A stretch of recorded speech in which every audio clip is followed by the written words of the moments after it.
जलन। ममता बहुत ही सीधी और प्यारी लड़की थी, वहीं सुनील एक सरल और आगे बढ़ने की सोच रखने वाला लड़का। सुनील, बेटा सुनील कहाँ है? अरे जरा एक गिलास पानी तो दे दो। हाँ माँ, अभी आया। क्या माँ, पानी तेरे सर के पास ही तो रखा है। क्या हो गया है, तबीयत खराब है क्या? अरे नहीं नहीं, वो उठने का मन ही नहीं कर रहा था, तो देखा ही नहीं। वैसे क्या कर रहा है? यहाँ बैठ ना मेरे पास। माँ पढ़ रहा था। वो क्या है ना, नौकरी में तो वक्त नहीं मिलता, अब ऑफिस से घर आकर ही तो वक्त मिलता है। अच्छा अच्छा ठीक है, पढ़ ले जा बेटा। सुनील पढ़ लिख कर और आगे बढ़ना चाहता था, लेकिन माँ की तबीयत खराब देखकर सोचता है कि शादी ही कर ले। कब तक माँ का ख्याल वो अकेले रख पाएगा? तो एक दिन, माँ ये ममता है, मैंने इससे शादी कर ली है। तुम्हारी तबीयत भी ठीक नहीं रहती, तो मैंने सोचा शादी कर लेता हूँ। घर संभालने वाली और तुम्हें संभालने वाली कोई आ जाएगी तो अच्छा रहेगा। माँ अचानक से सामने बहू देखकर हैरान रह जाती है। बेटा ये क्या बात होती है? न बैंड, न बाजा, न दहेज, न शगुन, ऐसा कैसे बहू आ गई? माँ तू तो जानती है, मैं नौकरी के साथ पढ़ाई कर रहा हूँ, तो कहाँ से इतना पैसा बचा पाता कि धूमधाम से शादी करता।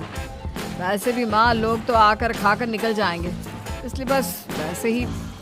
माँ जी, मैं आपका ख्याल रखूंगी।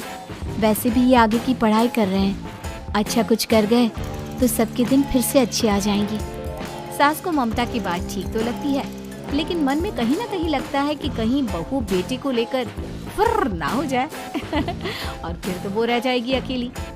बेटा देख, मेरा जो कुछ भी है वो सुनील ही है, और सुनील का भी अब इस दुनिया में मैं ही हूँ और कोई नहीं। क्या सुनील? बिल्कुल माँ, लेकिन आज से ममता भी मेरे जीवन का अहम हिस्सा है, जैसे तू है।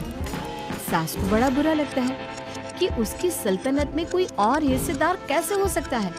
कैसे कोई और उसके 30 साल की बेटे की जिंदगी में अचानक से आकर बराबर का हिस्सेदार बन सकता है। देख बहू, मैं भले थोड़ा बीमार रहती हूँ, लेकिन इसका मतलब यह नहीं कि घर की चीजों में मेरा कंट्रोल खत्म हो गया है। मैं आज भी इस घर की रानी हूँ, समझी? बेटा सोचता है कि ये माँ को अचानक से क्या हो गया।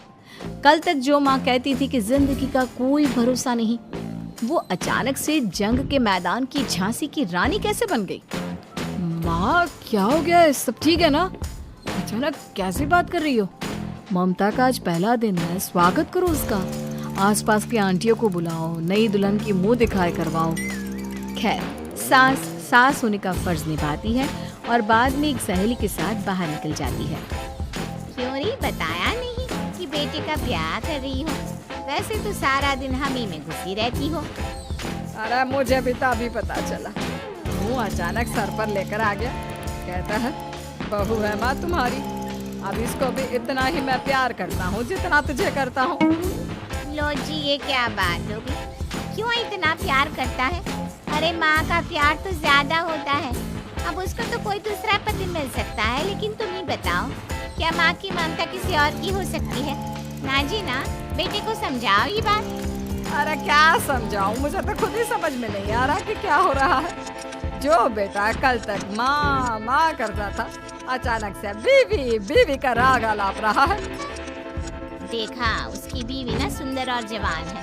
सुंदरता के आगे तो एक से एक नहीं टिकी। तो तेरा बेटा किस खेत की मूली है? सास को भी समझ में आ जाता है कि बहू की सुंदरता के आगे माँ का प्यार किसी काम का नहीं। उधर बीवी, ए जी, अम्मा जी सहेलियों को छोड़ने गई थी, अभी तक आई नहीं, हम देख आए क्या? अरे रहने दो ना, आ जाएंगी। कहाँ जाएंगी, उनकी आदत है, एक बार जाती है तो पूरी पंचायत खत्म करके ही आती है। अच्छा ही है, खाना वाना खा कर गई होगी। छोड़ो ना, घूमेगी तो खाना पचेगा, नहीं तो ऐसे ही खाट पकड़ लेगी। बहू भी शांत हो जाती है। उधर सास सोचती है कि आज थोड़ा देर से ही घर जाती हूँ, जब बेटा परेशान होकर ढूंढेगा तब मजा आएगा। बीवी को खुद ही पता चल जाएगा कि माँ के आगे उसकी दाल नहीं गलेगी। लेकिन वहीं दूसरी ओर घर पर, ए जी, माँ जी अभी भी नहीं आई। हमको तो घबराहट हो रही है कि क्या करें, जाकर पता करें किसी के घर। अच्छा, कहाँ जाओगी ये भी बता दो। पहला दिन है तुम्हारा इस घर में और एक ही दिन में मोहल्ला छानोगी क्या? हाँ, तो आप भी तो नहीं जा रहे हैं ना, हमको फिक्र हो रही है। अरे यार, ये रोज का है अम्मा का, खाओ और सो जाओ। बस फिर क्या था, बेटा बहू खाना खाते हैं और कमरे में सोने चले जाते हैं। उधर जब सास को कोई देखने नहीं आता तो वो हार कर घर आ जाती है, जहाँ वो देखती है कि सारे घर की लाइट्स बंद है। सास को गुस्सा आता है, बहू, ममता बहू कहाँ हो? लेकिन सारे दिन की थकी बहू को ऐसी नींद आती है जैसे किसी ने भांग की गोली खिला दी हो। वो तो नहीं उठती। उठकर आ जाता है बेटा। क्या बात है अम्मा, काहे चिल्ला रही हो? अरे सो जाओ ना, सुबह की थकी है बहू, वो सो रही है। जोर से बोलोगी तो नींद खुल जाएगी उसकी। माँ को गुस्सा आ जाता है। फिलहाल तो सो जाती है, लेकिन मन ही मन ढेर सारा जहर बहू के लिए भरा होता है। सुबह बहू चाय बना रही होती है कि सास धीरे से गैस तेज कर देती है, जिससे चाय का बर्तन जल जाता है। और जैसे ही बहू चाय का बर्तन उठाती है, उसका हाथ जल जाता है। मेरा हाथ जल गया। वो जोर जोर से चिल्लाकर इधर उधर भागती है कि सास थोड़ी देर में उसके हाथ में पानी डाल देती है। हाय रे बहू, क्या कर रही हो? पहली बार रसोई छुई हो क्या? सासू माँ गलती से गैस तेज रह गई थी और बर्तन जल गया, जिससे मेरा हाथ जल गया। अरे कितना गंदा दाग, छी छी छी छी, मुझे तो उल्टी आ रही है तेरा गला हुआ मांस देखकर। तू ना मुझे अभी साथ से खाना मत लगाना। बहू भी खुद का हाथ देखती है तो उसे भी रोना आ जाता है। कुछ दिनों के बाद सास की सहेली आती है, बहू चाय बनाकर लाती है। उसके जाने के बाद सहेली कहती है, बहू की सुंदरता ऐसी है कि कोई भी दीवाना हो जाए। वैसे तेरे बेटे का क्या हाल है? अरे वैसा ही है, बहू के पीछे लगते। क्या करूं, कुछ समझ में नहीं आ रहा। मैंने तो बहू के चेहरे पर दिवाली के पटाखे की चक्री भर दी, उसका पूरा चेहरा जल गया। अब देखो ना रही सुंदरता, और ना ही अब मेरा बेटा उसे पूछता है। अरे अब तो वो उसे छोड़कर दूसरी भी देखने को बोल गया है मुझे। बहू सारी बात सुन रही होती है। आंटी एक बात बताइए, क्या भरोसा है कि दूसरी सही आए और आपके अनुसार रहे? देखिए आंटी, मेरी सासू माँ को गलत बात सिखाने की जरूरत नहीं है। हमारा परिवार साथ में खुशी से रह रहा है। देख बहू, मेरी सहेली की बेइज्जती ना कर, वही अच्छा रहेगा तेरे लिए, समझी? बहू नहीं मानती है। वो बार बार उनकी सहेली को घर से निकल जाने को कहती है। तभी सास की सहेली पास के चूल्हे से लकड़ी लाकर बहू के चेहरे पर लगा देती है। बहू जोर जोर से रोने लगती है। अरे ये क्या कर दिया? मैंने कहा किया, ये तो तूने किया। तू ही नहीं चाहती थी कि बहू बेटी के साथ रहे, भला मैं क्यों करूँगी? मैं तो चली, निपटो अब। बहू रो रही होती है, दर्द से चिल्ला रही होती है, लेकिन सास उसे डॉक्टर के पास नहीं ले जाती। तभी पति आता है। क्या हो गया ममता? ये दाग कैसे लगा, कैसे जली? ममता कुछ नहीं कहती, बस दर्द से करा रही होती है। पति माँ की तरफ देखता है। हो ना हो माँ, ये पक्का आपका काम है। आप ही ममता से जला करती थी ना। देखना माँ, अब पुलिस आएगी, केस बनेगा, लेकिन पहले मैं ममता को अस्पताल लेकर जा रहा हूँ। सभी अस्पताल जाते हैं, जहाँ डॉक्टर ममता की सास से कहते हैं,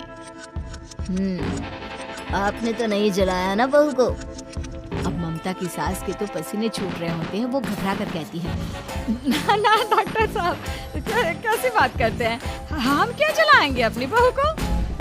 डॉक्टर ममता के पति से पूछते हैं। देखिए, क्योंकि ये ससुराल में जली है तो मामला पुलिस का बनता है, तो आप पहले पुलिस को बुलाइए, तभी इलाज पूरा होगा। सास डर जाती है कि अब तो बच्ची जिंदगी जेल में ही रहना होगा। रहने दीजिए ना, पुलिस को क्यों बुलाना? सारी हंसी खत्म हो जाएगी जब पुलिस के डंडे पड़ेंगे। बहू को जलाना भले ही बहुत आसान है, लेकिन उसके बाद सारी जिंदगी जेल की हवा खाना। सास डर जाती है। पुलिस आती है, पास लेटी दर्द से करा रही ममता स्टेटमेंट देती है। तो क्या हुआ था, कैसे जली आप? ममता पास खड़ी सास को देखती है। बेटी बताओ, कैसे जल गई तुम? ओए, काका का किरण वाली शाहरुख, चुप, बिल्कुल चुप। सास चुप। सभी इंतजार करते हैं कि ममता क्या बोलेगी। जी मैं खाना बना रही थी, लकड़ी उड़कर मेरे ऊपर गिर गई और मैं जल गई। सास बहू की बात सुनकर रोने लगती है। देखा माँ, कितनी समझदार है ममता। ये चाहती तो, हाँ बेटा, ये चाहती तो मैं आज जेल में होती। मुझे माफ कर दे। मैं आगे से अभी कभी ऐसा नहीं करूंगी। बहू के साथ मिलकर रहूंगी। मुझे माफ कर दे।